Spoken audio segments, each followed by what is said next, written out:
Mari kita berdoa.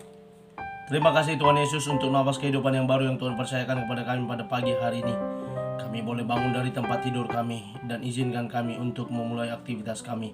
Sebelumnya kami akan beribadah bersama dengan Tuhan, salah satunya dengan mendengarkan kebenaran firman Tuhan melalui channel YouTube ini. Berbicara bagi kami Tuhan, karena kami telah siap untuk mendengarkan kebenaran firman Tuhan. Dalam nama Yesus kami sudah berdoa dan mengucap syukur. Amin.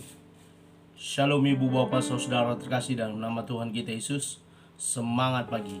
Bertemu kembali di channel Rionando Butar-Butar dalam khotbah 5 menit aja atau Ko5 untuk renungan harian. Renungan pada hari ini saya ambil dari kitab Matius pasal 13 ayat yang ke-22. Demikian kesaksian firman Tuhan.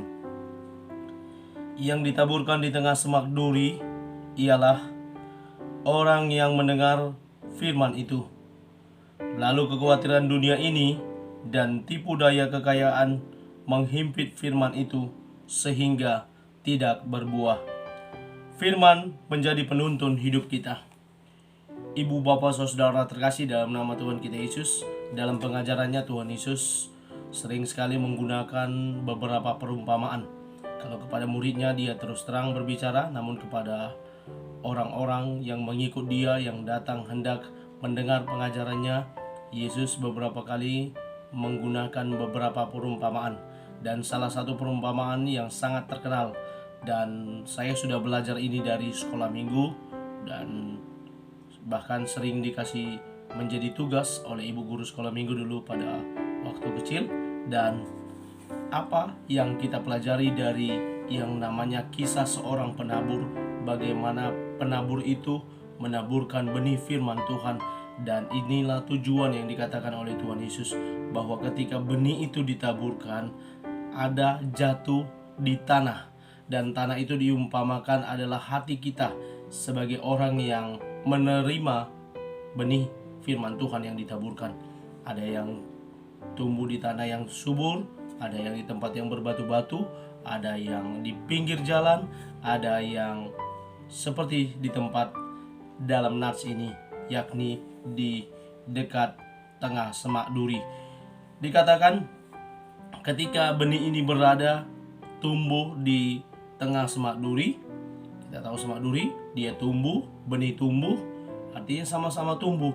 Namun ketika tumbuh menjadi besar, semak duri ini menghimpitnya, menghimpit sehingga benih ini yang juga ketika dia tumbuh dia akan mencari makanan supaya dia bisa tumbuh. Namun karena kekuatan semak duri yang menghimpitnya, sehingga dia tidak bisa lagi bertumbuh dan berbuah, dan akhirnya dia mati. Demikian pula yang ini yang diumpamakan oleh Tuhan Yesus, bahwa kehidupan kerohanian seseorang ketika hidup bersama dengan kekhawatiran dunia, dengan kekayaan yang membuat dia lupa diri dan tidak mau bersekutu lagi dengan Tuhan, tidak mau berbuah lagi, maka sampai di situ saja akhirnya dia tidak berbuah dan akhirnya mati secara rohani. Ibu bapak saudara terkasih dalam nama Tuhan kita Yesus, firman ini menuntun kita untuk kita boleh hidup di dalam dunia ini, terlebih lagi di tengah-tengah kehidupan kita. Mungkin sekarang kita sedang berada di tengah kekhawatiran, mungkin saja kita sekarang sudah berada di tengah kesenangan karena kekayaan yang kita miliki. Firman ini mau menuntun kita agar kita tidak lupa diri, agar kita tetap menjadikan firman Tuhan penuntun hidup kita.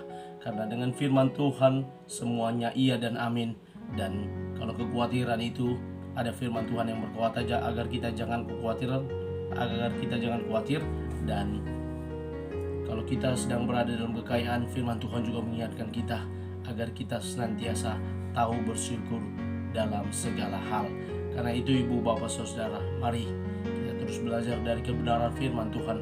Satu hari satu ayat melalui channel YouTube ini bisa membangun iman kerohanian kita, agar semakin bertumbuh di tengah himpitan kekhawatiran dunia, di tengah-tengah kekayaan yang terus bertambah, agar kita semakin tahu bersyukur, berterima kasih kepada Tuhan. Amin. Kita bersatu dalam doa. Terima kasih Bapa untuk firman-Mu yang telah kami dengarkan. Berkati firman-Mu boleh bertumbuh, berakar, buahnya lebat melalui cara hidup kami, agar firman-Mu yang boleh menuntun hidup kami di tengah-tengah himpitan kekhawatiran dan kekayaan dunia ini. Kami tetap bertahan, kami tetap bertumbuh, berbuah lebat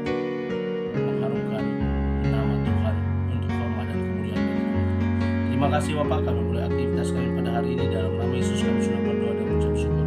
Amin. Selamat beraktivitas, Tuhan Yesus memberkati. Shalom.